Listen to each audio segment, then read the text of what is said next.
Posters అన్ని ఇలా copy అలా అనిపించిందా మీకు అర్చన గారు? Again, I wouldn't say copy and the inspiration. Any new idea, of course. Pushpa 2లో ఏదైతే అమ్మవారిది అగైన్ ఆ అవతారం తీసుకొచ్చి ఆ డాన్స్ తీసుకొచ్చారు చూడండి, అది అద్భుతంగా చూపించారు, అద్భుతంగా. And definitely if we have taken an inspiration, I think we humbly say that. In fact అది ఆయన అన్నారు కదా, ఇన్ఫ్యాక్ట్ అది కాపీయా అనేది.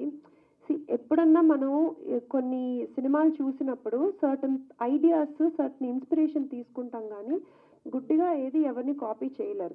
ఎస్పెషల్లీ అ క్రియేటివ్ పర్సన్, ఒక ఆర్టిస్ట్ అయితే ఇట్స్ ఇంపాసిబుల్ టు కాపీ అండి. బట్ డెఫినెట్లీ చూస్తే నచ్చితే oh this is a good thought అని తీసుకోవచ్చు.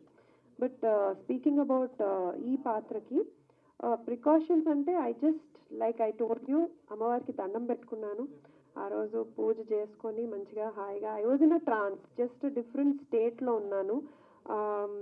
ఆ కాన్స్టెంట్ ఫోకస్ అంతా ఆ ఆహార్యం బాగా రావాలి, మేకప్ రావాలి, mentally I was in a different zone. And of course dance అవన్నీ ఎనీవే చెప్పులు లేకుండా అవన్నీ అది ఆర్గానిక్గా జరుగుతాయి. So yeah.